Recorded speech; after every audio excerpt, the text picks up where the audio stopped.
Hello guys, welcome to my channel. நான் உங்கள் ஷஃபி. இன்னைக்கு நம்ம வீடியோவில் எந்த போயம் பார்க்க போகிறோம் அப்படின்னா சாங். என்னடா போயம்னு சொல்லிட்டு சாங்குன்னு சொல்கிறேன்னு நினைக்காதீங்க. இந்த போயத்தோட நேமே சாங். இதை எழுதினவங்க அலெக்சாண்டர் எம்சி லாஷ்லாண்ட்.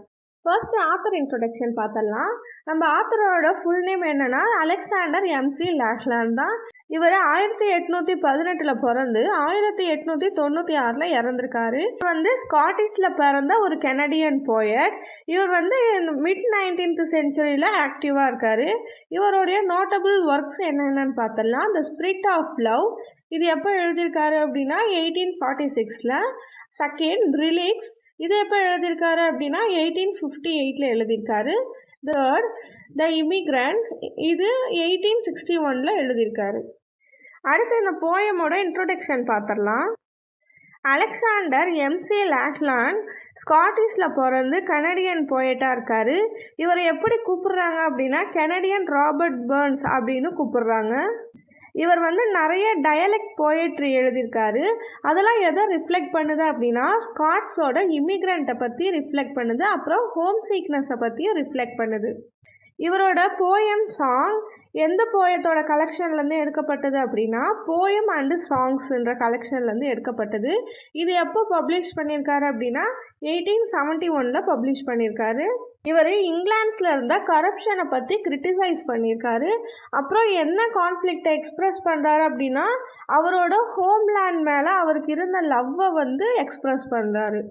அடுத்து போயம் லைன்ஸ் பார்த்துடலாம். இந்த போயம் லைன்ஸை கொஞ்ச நேரம் ரீட் பண்ணுங்க. ஓகே, இப்போ நம்ம போயம் சம்மரி என்னன்னு பார்த்துடலாம். ஆத்தர் இந்த போயம் ஸ்டார்டிங்கில் என்ன சொல்கிறாரு அப்படின்னா பழைய இங்கிலாந்து படிப்படியாக மிருகங்களால் அபகரிக்கப்பட்டு வருது அப்படின்னு சொல்கிறாரு. அது எப்படி இருக்குது அப்படின்னா ஒரு சடலத்தை நிறைய புழுக்கள் கடிச்சா எப்படி இருக்குமோ அதை மாதிரி இருக்குது அப்படின்னு சொல்கிறாரு. அவர் இன்னும் அவரோட இதயத்தில் அவள் நல்லவ தான், அவளோட லட்சியங்கள் புதைக்கப்படலை அப்படின்னு சொல்கிறாரு. அவள் என்றைக்குமே அடிமைப்படுத்தக்கூடாது, அடிமைத்தனத்தோட ஒரு தாயாக அவள் இருக்கக்கூடாதுன்னு ஆத்தர் ஆசைப்படுறாரு. இதை சொல்கிறதுனால அவர் இப்போ டெம்பரரியாக தங்கியிருக்க அந்த குடியிருப்பை கூட ஆங்கிலேயர்கள் காலனித்துவப்படுத்துகிறாங்க அப்படின்னு சொல்கிறாரு. அப்புறம் இங்கே பூர்வீகவாசிகள்லாம் எப்பயுமே அடிமையாகவே நடத்தப்படுறாங்க அப்படின்னு சொல்கிறாரு. இந்த உண்மையை எல்லாருக்குமே அவர் தெரிவிக்கணும் அப்படின்னு நினைக்கிறாரு. இவர் அவர் அந்த சொந்த நாட்டிலேயே இங்கிலாந்து விக்டிமைஸ்டாக இருக்கிறத விரும்பல அப்படின்னு சொல்கிறாரு. அடுத்து ஆத்தர் என்ன சொல்கிறாரு அப்படின்னா ஆத்தர் இங்கிலாந்தையும் அங்கே இருக்கிற மக்களையும் நேசிக்கிறாரு அப்படின்னு சொல்கிறாங்க. ஆத்தர் நேட்டிவ் லேண்ட்லேருந்து இன்னொரு இடத்துக்கு இமிக்ரெண்ட் ஆகி வந்திருப்பாரு. அந்த இடத்துக்கு அவர் ஏன் வந்தேன் அப்படிங்கிறத பற்றி சொல்கிறாரு. அதில் இப்போது நம்ம நேட்டிவாக இருந்தாலும் நம்ம அதை விட்டு கொடுக்காம தானே பேசுவோம்.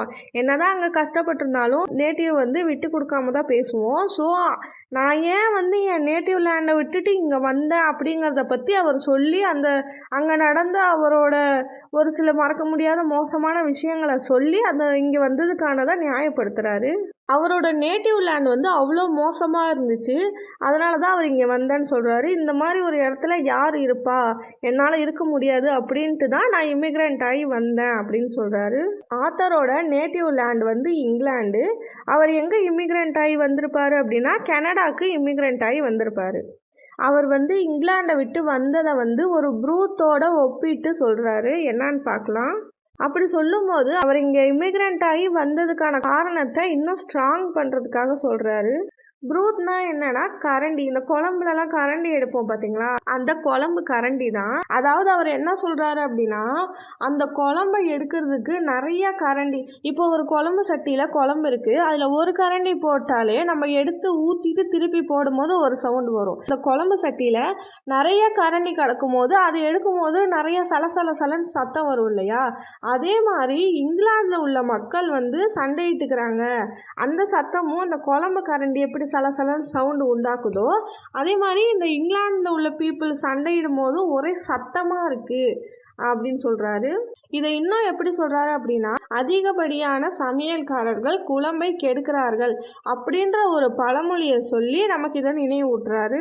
அதிகப்படியான சமையல்காரங்க இருந்தால் குழம்பை கெடுத்துருவாங்களோ அதே மாதிரி இங்கிலாந்தில் அதிகமான அதிகாரங்கள் இருக்கிறதுனால அந்த இங்கிலாண்டே கெட்டு போயிடுச்சு அப்படின்னு சொல்லி கவிஞர் சொல்கிறாரு. அடுத்து மிடில் ஆஃப் த போயமில் என்ன சொல்கிறாரு அப்படின்னா, அரசாங்க சிறப்புரிமைகளால் பொதுமக்கள்கிட்ட தனிப்பட்ட மிருகத்தனம் எப்படி அதிகரிக்குது அப்படிங்கிறத பற்றி சொல்கிறாரு.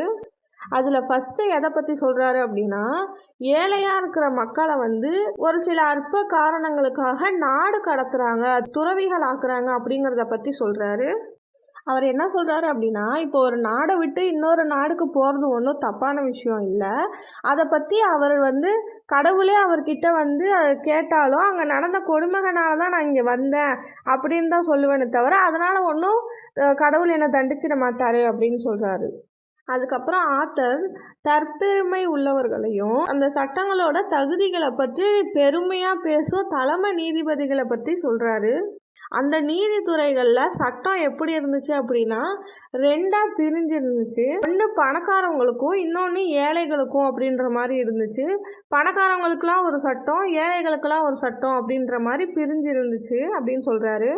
இதுலேருந்து என்ன தெரியுது அப்படின்னா, கோர்ட் எப்பயுமே நீதிமன்றம் அப்படின்னா 2 பேருக்குமே எல்லா மக்களுக்குமே ஈக்குவலாக இருக்கணும். ஜெண்டராக இருந்தாலும் சரி, ரிச்சு புவர் எல்லாருக்குமே ஜட்ஜ்மெண்ட் அப்படிங்கிறது ஈக்குவலாக தான் இருக்கணும். பட் ஆனால் இங்கே அப்படி இல்லை.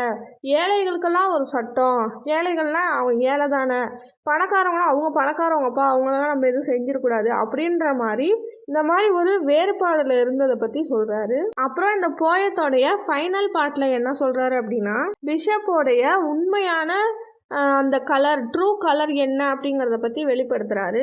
ஆத்தர் என்ன சொல்கிறாரு அப்படின்னா, பிஷப் காட் கிட்ட நல்ல மனிதர்களுக்காகவும் நன்மையை மட்டுமே செஞ்ச மனிதர்களுக்காகவும் ப்ரே பண்ணுங்க அப்படின்னு சொல்கிறாரு. ஆனால் பிஷப்பே என்ன சொல்கிறாரு அப்படின்னா, அந்த லேண்டில் அவருக்கும் ஒரு ஷேர் வேணும் அப்படின்ற மாதிரி தான் சொல்கிறார். இப்போ போயட் மறுபடியும் ஃபஸ்ட்டு ஸ்டான்ஸாவை பற்றி பேசுகிறாரு. அதில் ஆத்தர் ஸ்கொயரோடைய சோகத்தை பற்றியும் இந்த நீதிபதிகிட்ட இருந்த அந்த பாரபட்சத்தை பற்றியும் பிஷப்போடைய பேராசை பற்றியும் இங்கிலாந்துல இருந்த அவங்களுடைய கட்டுப்பாடை பற்றியும் தொடர்ந்து நிறைய கடுமையான விஷயங்கள் ஏற்பட்டதை பற்றியும் அதோட விளைவுகளை பற்றியும் சொல்லி இந்த போயமை முடிக்கிறாரு. இப்போ இந்த போயத்தோடைய மெயின் தீம்ஸ் என்னன்னு பார்த்தரலாம். ஃபஸ்ட்டு தீமு, அவர் தாய்நாடு அழிஞ்சு வருது அப்படின்னு சொல்கிறாரு. அப்புறம் இந்த ரிச்சு புவர் இவங்க 2 பேர்த்துக்குள்ளேயும் வேறுபாடு இருக்கு இல்லையா, அதை பற்றி சொல்கிறாரு. அப்புறம் அதிக மக்கள் தொகையும் அங்கே இருக்கிற அநீதியை பற்றியும் சொல்கிறாரு. 4வதா இடம்பெயர்தலோடைய பிரச்சனை என்ன அப்படிங்கிறத பற்றி சொல்கிறாரு. அதுக்கப்புறம் முரண்பட்ட தேசபக்தியை பற்றி சொல்கிறாரு. ஓவராலாக இந்த போயமில் என்ன சொல்கிறாரு அப்படின்னா, அவரோட நேட்டிவ் லேண்ட் இங்கிலாந்து, அங்கேருந்து மைக்ரேட் ஆகி கனடாவுக்கு வந்திருக்காரு. நான் ஏன் இங்கே நேட்டிவ் லேண்ட்லேருந்து இங்கே வந்தேன் அப்படிங்கிறதுக்கான ரீசன் சொல்கிறாரு. ஏன்னா தாய்நாடை விட்டு வந்துட்டாரு அப்படின்னு சொல்லி பேசுவாங்கள்ல, ஸோ இந்த காரணத்தினால தான் நான் இங்கே வந்தேன், இல்லைனா நான் அங்கே இருந்திருப்பேன், அங்கே எனக்கு நல்லா வசதியாக இருந்துச்சுன்னா, அந்த நாடு கரெக்டாக இருந்துச்சு அப்படின்னா நான் ஏன் இன்னொரு நாட்டுக்கு வரப்போகிறேன் அப்படின்னு சொல்லி அவர் வந்ததுக்கான ரீசனை என்ன அப்படிங்கிறத பற்றி சொல்கிறாரு.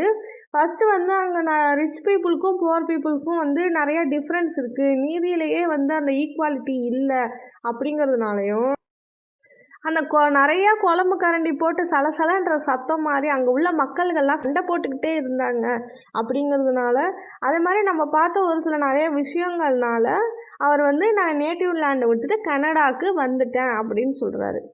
இப்போ அவர் போயத்தோடைய கன்க்ளூஷன் பார்த்துடலாம்.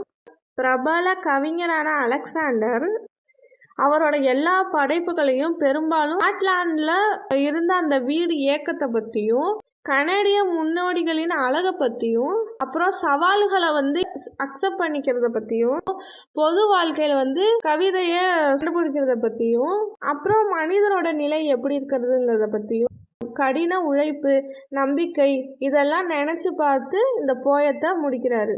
இந்த போயம் உங்கள் எல்லாருக்கும் புரிஞ்சிருக்கும்னு நம்புகிறேன். தேங்க்ஸ் ஃபார் வாட்சிங். Please subscribe my channel.